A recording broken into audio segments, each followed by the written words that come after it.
আজকে 1 নম্বরে এক পোটলা মামার সাথে দেখা হয়ে গেল। তো ওনাকে আমি জিজ্ঞাসা করলাম, মামা এটা কি খান? উনি আমাকে বলল উনি কার্বন ডাই অক্সাইড খায়। তো বাকিটা কি বলে দেখেন, আপনারা বুঝতে পারেন নাকি? মনে গন্ধ না লাগে আর মানুষের ক্ষতি না এই কারণে ছিলে। তুমি দর্শকে কিছু বলবা যে কি এলাকা খাইতেছো? অবশ্যই বলার আছে না, বল।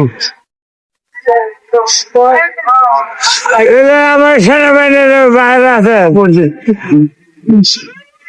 ওনারা দেশের পরিস্থিতি ভালো না।